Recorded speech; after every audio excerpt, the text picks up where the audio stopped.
We are incredibly excited about this opportunity to share with each of you today about reimagining education amid COVID-19. Today's panel discussion will really take an opportunity and learn about the daily experiences of both students and teachers through the lens of superintendents who are leading amid COVID-19. This virus and this pandemic has had tremendous impact on our schools, on our classroom, on our students, on families. And so it behooves us to learn more about that experience, but also take this opportunity to reimagine what it looks like to have school during COVID-19, but also post-COVID-19. For we know that Black and Brown children are most disparately impacted by COVID-19. So today we're going to learn about the experiences of leaders from across our state who are working daily to impact the lives of children today. We are going to start with Dr. Mary Brown, who is the superintendent of schools in Greenwood-Leflore Consolidated School District.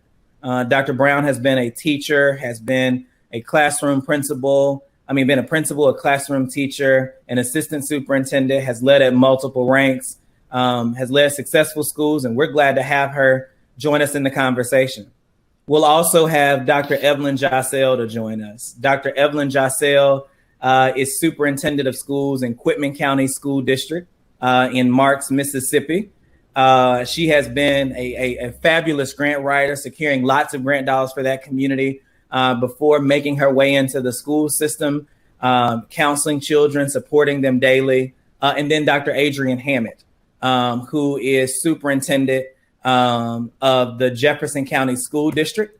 And he has been a counselor there, has been a tremendous advocate and school leader and principal for children in Jefferson County School District. And so we're glad to have Dr. Hammite to join us in the conversation today.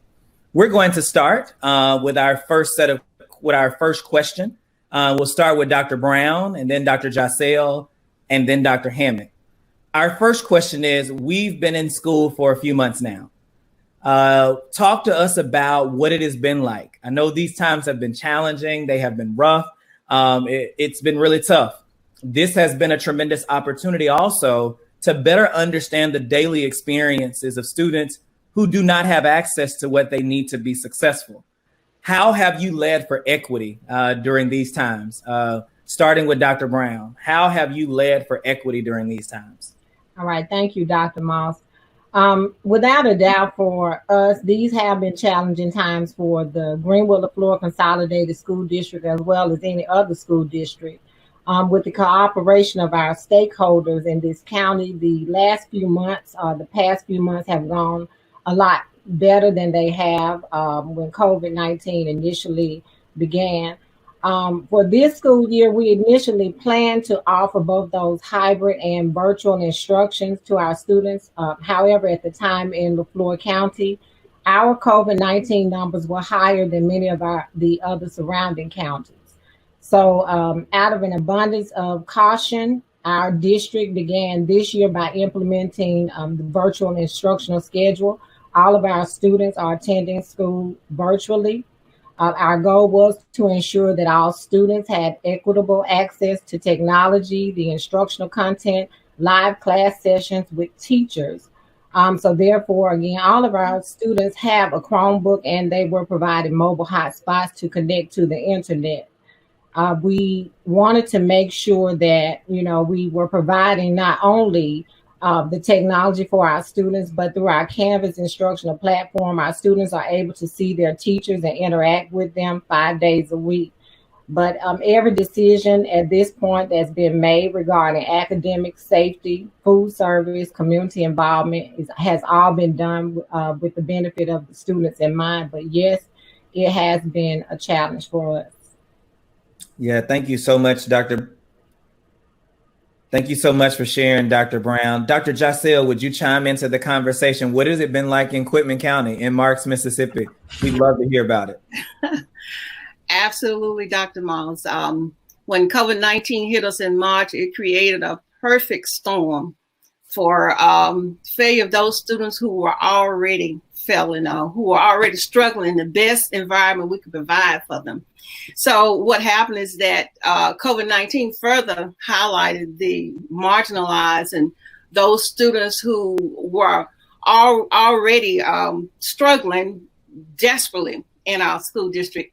So with this in mind, we took an equity-focused response to try to make sure that all of our students had access and opportunity to what they needed to learn. And in resource-challenged school districts, I feel those are two things that we struggle with, and that is access and an opportunity. So during the first wave of our school closures, as you know, with most of the school districts across the state of Mississippi, we were totally virtual. We were blindsided, so we provided packets to all of our students. From that experience, in May, we tried to review the lessons learned, and we wasn't sure how things were going to transpire in the future, but based on the trajectory of COVID-19, we want to have a plan in place so that we could be better prepared than we were when things transpired back in March. So we brought together a task force, and that task force tried to envision every aspect of what we needed to support all of our students to ensure continuing learning. We had some students who had connectivity, most of them didn't. We had some students who was going to have that adult in the home to supervise them. Most of them didn't. So looking at these deficits, we tried to make sure that we create multiple pathways for students to learn. And that was going to include packets. We did not have technology for all of the students. We were a one-to-one connect school for the middle and high school, but not for the elementary school. So we had to come up with a plan of how we were going to address those students who did not have the connectivity and did not have devices. And I must say that we have some amazing teachers and amazing administrators in Quitman County. Teachers recorded lessons, so students did not have connectivity. They could bring their device to the school or to any hotspot and download their lesson and work on their lessons offline. We had software that would where teachers could call students without using their personal phone, and they could check on them. They could provide guidance with the instructional packets. We had teachers who set office hours where students and parents could call them. We had administrators who were making calls. We had paraprofessionals who were doing drive-bys. So we had a plethora of avenues where we were trying to reach out to students and make sure that all of our students had access to the best learning that we can give. I can't necessarily say high quality, because we do know that with instructional packets, the students are not getting the very best, but it was the best that we could give them at that particular time. Yeah, no, thank you so much, Dr. Jossell, for sharing that. Really want to bring Dr. Hammite into the conversation. I know, Dr. Hammite, you've been doing some innovative work in your district in the middle of a pandemic like these two leaders have with regard to leading for equity. What a through line that I hear from both leaders so far is that these times have really caused them to lead differently. So I'd love to hear you kind of talk about what it's been like for you and some of the innovation that you've been doing. Thank you, Dr. Moss. And I would like to also thank Wayne Vorse having this great conversation. I was fortunate to be able to be on the superintendent task force along with 8 other superintendents led by Dr. Coleman. So when we put together the considerations for reopening schools, it really allowed me to look at some things to do differently compared to how we handled things in March when we were forced to close our schools. What we did was we started to plan early on. We talked to our technology department in particular because we didn't have at the time any devices for our students. But what we did was we put a plan in place starting back in April to make sure when we reopened in August, all of our students had access to devices. So I want to thank our technology department for helping with that. We also created a community task force. We created a medical advisory council, as well as a school task force to make sure we had input from all of our community stakeholders. We probably sent out 6 or 7 parent surveys. We surveyed our administrators and teachers, as well as our students, because we wanted everyone to have a voice in the conversation.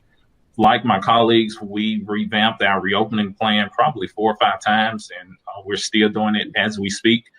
Initially, we were going to bring our students back on the hybrid schedule, but after hearing from our parents, as well as the medical advisory council, we started all of our students out virtually for the first 9 weeks. We have brought our students back, those who selected the hybrid model. We have roughly about 40% of our students now.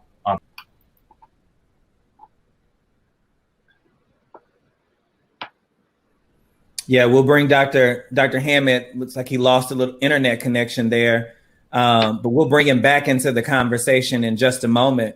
And what we really want to do is also now jump to our second question, which was really connected to something Dr. Hammite was sharing there. We'll give him an opportunity to reconnect in just a moment. But we have a question around academic supports. And Dr. Brown, we'll start with you again. This question is really near and dear and important to me. And as I've been talking to folks, they've been highlighting this concern for me, is that not only have we been concerned about access or limited access to internet, right? But we've been really concerned about those students who are working independently with little to no access to a teacher. Students who may be doing like a Khan Academy lesson or maybe doing an Ed Minimum lesson, something that they actually do not have a teacher who's actually facilitating learning. Talk to us a little bit about, in your school district, how have you all begun to meet the needs so that that's actually not happening, where children are not absent of a teacher? I know you've been very intentional about making sure that learning happens in concert with a teacher. Talk to us a little bit about what you've done in your district to ensure that children are not sitting idle, trying to figure out how to do calculus or physics by themselves. Okay. So as I stated, all of our students are able to see their teachers each day. So they're logging in. The ones who are logging in, we do have students who are not logging in. That's a challenge for us. But for the most part, many of our students do see their teachers face-to-face Monday through Friday. For those students who need the additional support, our teachers have intervention periods in the afternoons as well as on Fridays, where they create links for students to join to have that small group or one-on-one assistance. In the case that there are students who do need that additional assistance, we have either our certified teachers and some of the assistants who also reach out for more targeted, specific support to those students. But for the most part in our district, all of our students are seeing a teacher during 5 days a week. What we did do prior to this, we conducted parent meetings with our parents because we are using the Canvas platform to provide that instruction. And we had, for the month of August, about 24 meetings for parents so that they were able to ask questions. We do have a technology help desk for the parents and students who may have the issues logging in to be a part of those platforms. We do survey our parents, our students, and the community stakeholders. We want to stay abreast of what the community is, or what the concerns of the community are regarding instruction. We do have conduct the meetings with our teachers. We continue to have professional development weekly with teachers so that we're hearing what they're saying. To respond to the question for our district, because our kids are being having that access to teachers every day, we just want to continue to find out. We're monitoring our data to see where our deficiencies are, and we do everything that we can to target those areas. In the event that students do have technology issues, we do have a process, because if they're having issues, they're unable to gain access to teachers.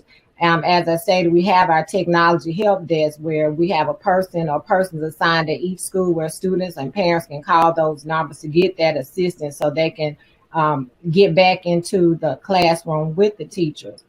For those, because we do have technology that may break down and we have to ship it out for repairs, we do have instructional packets that we deliver to the homes of parents, or the parents come and pick those up. And we have our teachers making phone calls to check in with those students. We also have parents who actually dial in so that their students would be available to listen to the teacher to provide that instruction. But for the most part, our kids are seeing their teachers on a day-to-day basis in the Greenwood-Leflore Consolidated School District. Not that it is goes without challenges, because we do have those challenges also. Yeah, thank you so much, Dr. Brown. I want to bring Dr. Hammite back into the conversation before we turn to Dr. Jossell about this issue. Dr. Hammite, you were just explaining to us some of your reflections after having had the opportunity to be part of the committee of 9 superintendents, and how that has really shaped your work and shaped your innovation. So would you continue there? And then we'll go to the next question. Absolutely. And as you can see, this is something our students have to deal with.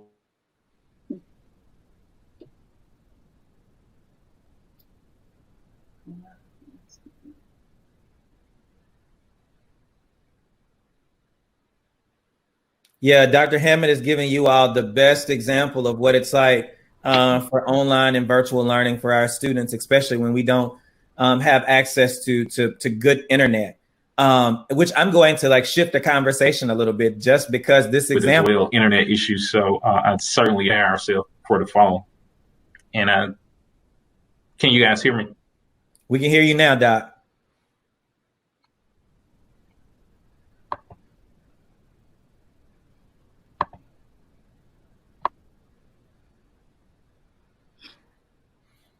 We've lost Dr. Hammite again. But, as we were just explaining, this is one of the issues that our schools are currently facing. Dr. Jossell, you lead in a rural community, just like Dr. Hammite. We can say that Greenwood is rural too. There are so many elements of Greenwood that are by and large rural. It's rural, right? So talk to us a little bit about, with the academic question, how this is a challenge for you too, right? Like getting access to a teacher every day and having this access to internet. Would love to hear what this is like for you, Dr. Jossell. Absolutely. Dr. Moss, it is a challenge. But as I alluded to earlier, after the students were out from March to May, we used the lessons we learned from this experience to kind of shape our future supports for students. So what we did, we hosted a 4-week summer bridge program for students, so that we can look at those skills, that those grade level skills they may have lost during the COVID slide. And then we can also introduce them to their appropriate grade level skills that they would need when they come back to school during the fall. We had about 200 students who attended our summer bridge program. And this was very vital for students as well as the teachers, because a lot of our teachers were not accustomed to using a learning management system. So it gave them an opportunity to practice with the students on learning management system. It also provided data for us to look at exactly what we need to focus on when school started in August. So right now we're just coming off a virtual schedule where all of our students were virtual. And as I said earlier, all of our students did not have technology or connectivity, but they did have access to a teacher. They could call their teachers at any time during their office hours, and sometimes teachers will even call them during their personal time in the evenings. And we tried to make sure that most of our lessons were in real time and face-to-face. When we brought our students back in August, we did do diagnostic testing so that we could kind of see and identify the gaps in learning, and we could start some type of prescriptive learning for those students and identify the deficits. We have several modes of interventions for those students. We're blessed that we are a SIG school. We have a school improvement grant. So we were able to provide academic coaches who pulled out students and provided that small group intervention for them. We're also constantly progress monitoring. We're setting targets for students. We're making sure that they take ownership. Not only are we setting targets where they can take ownership, but where parents can take ownership also, so they constantly know where they are and where they're trying to go. So we have been very intentional with our interventions, because I said, even we are a district that struggled even before COVID-19. So we knew the students that we were going to have problems with. So we tried to make sure we had all of those supports in place. We have our MTSS staff that works with students. We have academic coaches. So we have several avenues where we can isolate and pull those students out and provide that extra they need. We will also be providing an extended school day with our 21st Century Grant, where those students who are needing even more learning opportunities, we'll be able to provide those opportunities for them. So it's constantly progress monitoring, being very intentional, being very focused on what the students' needs are, making contact with those parents, making contact with those students, letting the students know that, we're there for them. And the teachers have done a great job in doing it over the past few weeks. And we are 3 weeks into a hybrid blend model where we have about 6% of our students who are face-to-face. And I can tell you, Dr. Miles, those students are very excited to be back at school. We did try to pull those marginalized students in first. We really tried. We couldn't force anybody to come, but we tried to strongly encourage parents that, look, your scholar really needs to be here. And of course, we tried to make return to school as safe as possible. But there were some students we really needed to get on campus because we were not reaching them with the packets. And some we were not even reaching using our digital learning format. They had to have that face-to-face in order for us to see the kind of growth and progress we need to see with the students. Awesome points there, Doc. Lots of work of tracking and finding out who's not here, who needs to be here. So awesome work. I want to bring Dr. Hammite in. Dr. Hammite gave us the best example of what our children and teachers are facing with regard. I couldn't have planned it better. But would love to hear what else you want to share with us about question 1 and question 2 around what it's been like to lead for equity, but also how are we ensuring that no child is sitting at a computer by themselves? Right, absolutely. And I do apologize for the connectivity issues. As you stated, we get to see firsthand what our students have to deal with sometimes on a daily basis.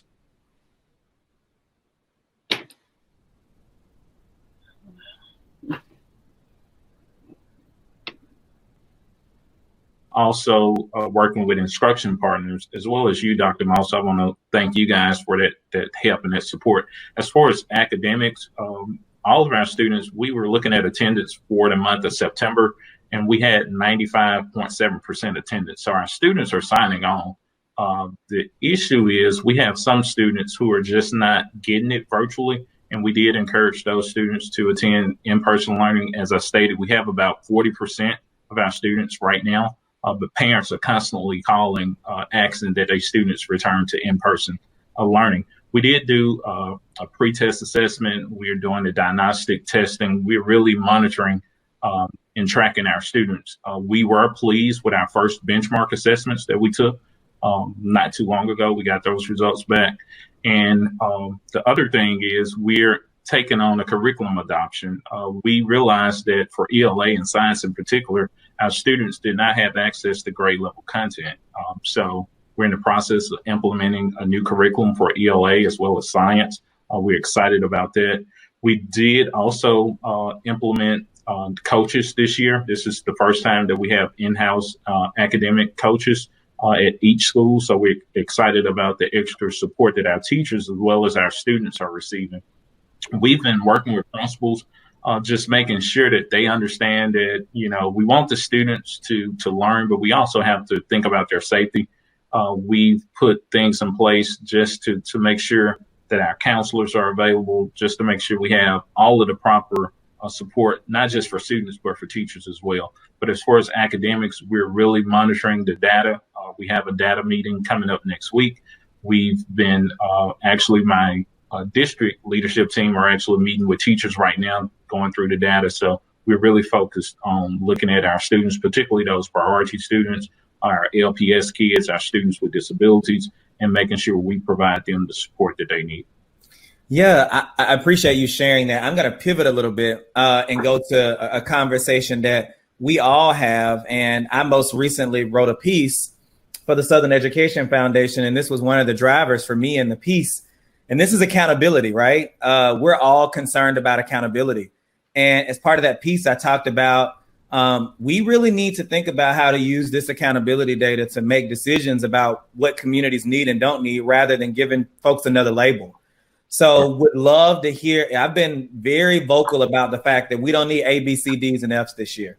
What we need is you need more, you may not need as much. That's what we should be doing with accountability data. So I'd love to hear you all talk about accountability. We know the consequences of COVID-19 on student learning. You've talked about them a bit. And what are your thoughts on school accountability this year in letter grades? How are you communicating with your staff about accountability?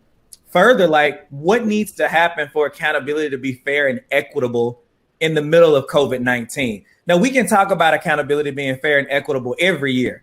That's okay. But we certainly need to talk about what it looks like in the middle of this pandemic. Dr. Brown, I want to kick it to you to start this conversation off.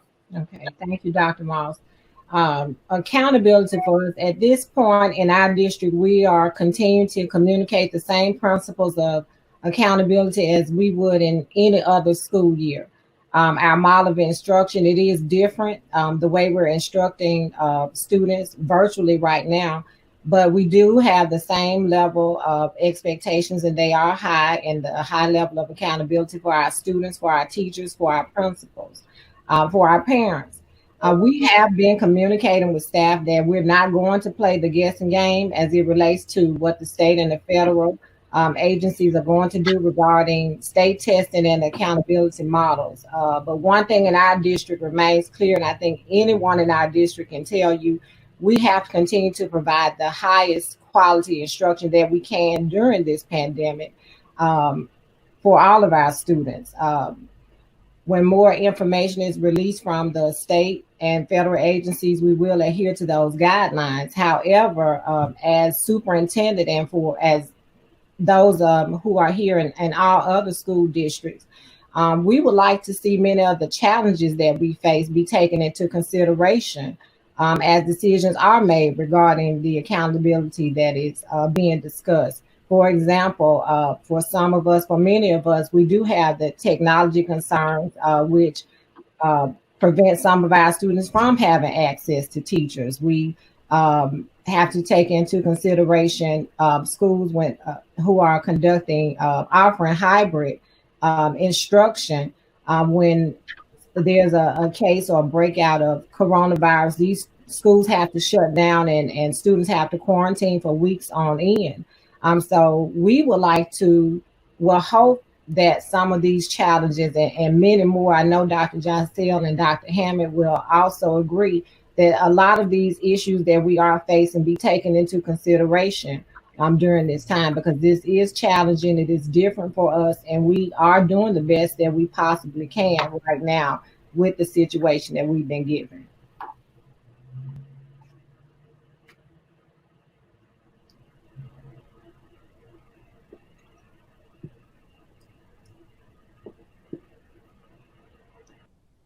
Can't hear you. I'm talking and I'm muted. I apologize. I wonder how many times that happens in a school day. Probably 1 million times. If I were the teacher, probably 2 million. But Dr. Jossell, would love to hear you chime in the accountability conversation. Like I love the fact that Dr. Brown says we're going to toe the line and we're going to do right about children. We're going to teach children every day. But at the same time, you need to understand that there are some situations that should be factored into any decisions around accountability. What's your take on this accountability piece? How are you communicating with your folks? What I'm communicating to my administrators is to continue to hold teachers accountable by providing good instruction. And that's need to be done whether we're being assessed or not. Making sure that lessons are taught with rigor, that we're setting clear and high expectations. They're consistently monitoring. But now, my opinion, as far as assigning letter grades, this is not the appropriate environment to assign a letter grade. I think that it would be insensitive and unfair when you consider the extenuating circumstances. And Dr. Brown has already alluded to, our teachers are traumatized. Mm-hmm. I'm asking my teachers to teach virtually and face-to-face. They're overwhelmed. We even have some teachers leaving in the middle of the year. Students and parents are overwhelmed and traumatized. In Quitman County School District, our population is 99% African American. Unemployment rate is almost at 13%. A lot of these students are home alone trying to navigate this whole system. So how valid are this would assessment score be? Now, we are bringing our students in to assess them, but some students we're bringing in, they have not logged on to instruction for over 3 or 4 weeks since we've been in school. So my take on this is that we continue to do the best we can and teaching with rigor. And this is what I encourage our instructors and our administrators. This is whether we were in COVID-19 or not. Teach with rigor, teach according to the standards and the curriculum. But as far as assigning scores as to evaluate performance of schools or performance of teachers, I do not think that would be appropriate in this current environment. I think we should use it to maybe inform us, not evaluate. You can use it to look at as a data point to compare those students who are distant, who have connectivity, those who may not have connectivity, those who are virtual learners, and those who were there full time. You can look at it, compare maybe district to district, but not using the data to evaluate or to assign performance level, because that would be totally unfair. And I just do not advocate that at all. Sweet. Yeah, it's how do we do this? If we're going to do it, how do we do it equitable, right? And I don't think anybody has an answer to that, right? When we talk to folks all across the country who are trying to figure this out, no state has figured it out. I know our DOE hasn't put any guidance out to that effect. So I think you're spot on. Dr. Hammite, would love to hear you chime in on this. And then I have a question from folks who are viewing us, and it's around students with disabilities, but would love to hear what your thoughts are around this accountability piece and how you're communicating with your folks. Absolutely. I agree with both of my colleagues. We are holding everyone to high expectations. We're telling our principals, our teachers, our students, and parents to be prepared for state testing at the end of the academic year. We are making sure, as I mentioned, we are revamping our curriculum because we want our kids to have access to grade level content. And we're holding everybody accountable. I do agree that districts should not receive letter grades this year. I'm totally fine with assessing our students at the end of the year. I do think it's important to know where they are as we enter the next year to better plan for that. But to give a district a letter grade as we try to deal with COVID, I lost several teachers, excellent teachers who had to retire because of.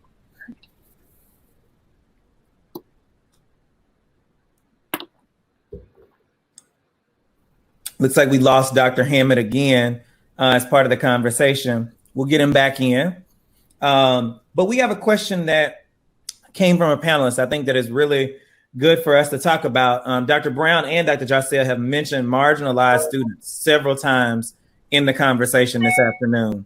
One of the folks who are watching says, as a father with a child with special needs, what resources are being provided to better support families like this during the pandemic? So how are you all supporting students with disabilities during the pandemic? We'd love to hear you all jump in here.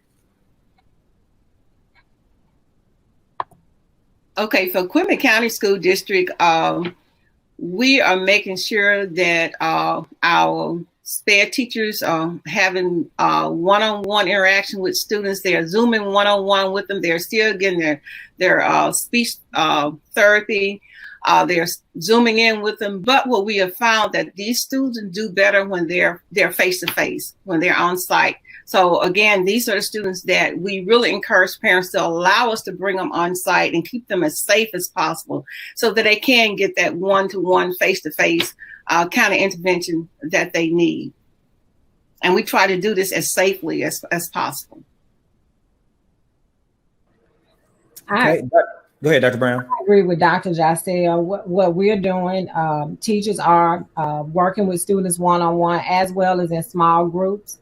Continue to follow the IEPs. We'll continue to have our IEP meetings, providing those speech therapy services for our students.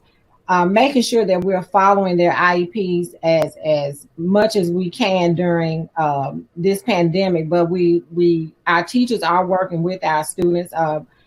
In some cases, we have parents joining in those sessions to get an understanding, the one-on-one sessions with the students, to help get a better understanding of what they can do at home while the students are learning through these virtual platforms.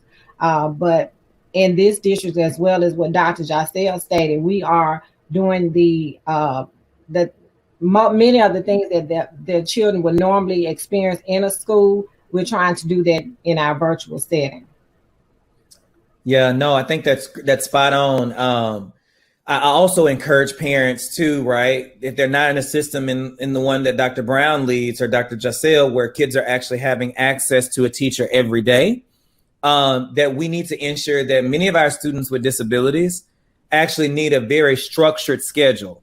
And so many of our students with disabilities don't perform as well as they can with inconsistencies. And so as much as you can provide a level of structure, a level of consistency to them, it will be most supportive to them as well. And so aside from the things that they've described, really want to encourage folks to figure out how you can put as much structure as possible in the day.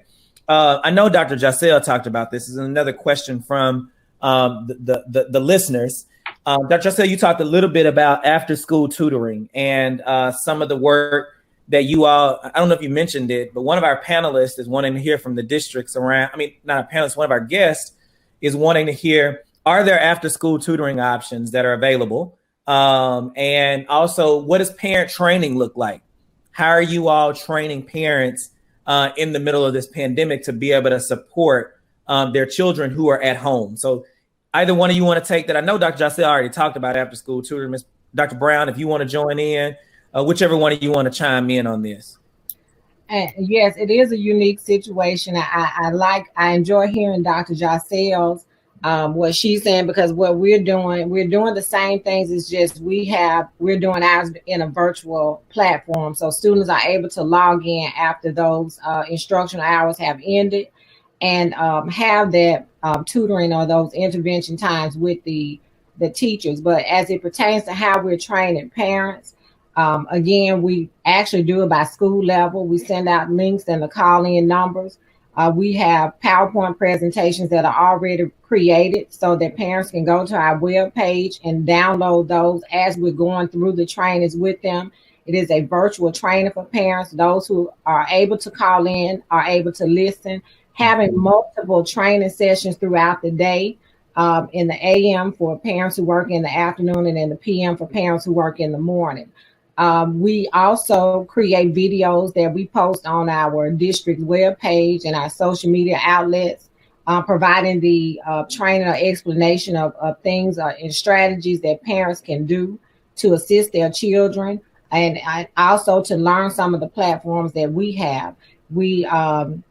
Our teachers are emailing, because all of our students have email accounts, as well as the parents. We set them up with email addresses, those who don't have the accounts. And we are sending out documents that include strategies that parents can use.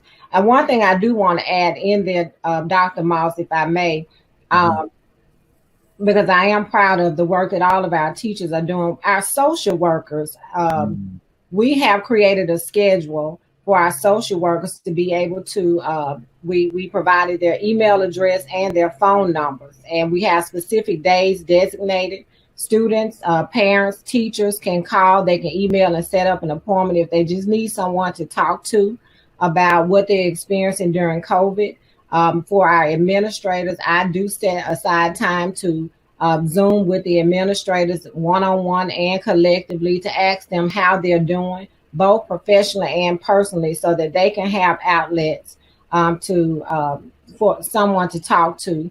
A lot of times people just want someone to listen to them, and so we're providing that. Our counselors are also doing some of the work as well to make sure that everyone, because Dr. Jossell stated, all of us are traumatized, superintendents as well. All of us have been traumatized during this time, and we basically need those outlets. We need to know that there are people that we can call on to express what we're going through at this time. Dr. Jossell, did you want to add anything there? Well, I would just like to add, as far as our parents, from the very beginning, even started this summer, we had what we call Zoom town hall meetings. And this is where we invited all of our district administrators to talk about their individual school sites, what the expectation would be for the year. And I would also give a pitch as to what the expectations were and talk about our return to school plan. And we also created what we call a technology team, because we knew that a lot of our students, a lot of our scholars were living with grandparents who didn't have a clue about technology or how to navigate the learning management system. So we had trainings via Zoom, found out that some of the parents need hands-on. So each school site brought parents into the school and actually walked them through the various steps on how to navigate the various software and sites. And we have just left an open door policies. If parents need some assistance, we're there to assist them instead of having just one technology personnel. We have a technology team at each school. So if they run into any problem, they can call those designated personnel at the school. Also, we have learned to be very empathetic. We have had parents to call us very upset, some even call and cuss us out, but we've tried to empathize where they are as parents. Our students live in multi-generational families where there's grandmama, aunt, and a lot of what's going on, they don't really understand. And what I've tried to make sure that our administrators understand is that, number one, we have to be empathetic. We have to be patient. We have to make sure we're providing that type of customer service where we feel like it's okay for them to call us. It's okay for them to not know and to not understand. We don't, we don't down them in any way. We try to be as encouraging as possible. Now, as far as the after school, we're going to expand our after school efforts in November. And this is where we actually have paid staff to provide at least 9 hours per week, either through the week or on Saturday, to work with those students who are struggling.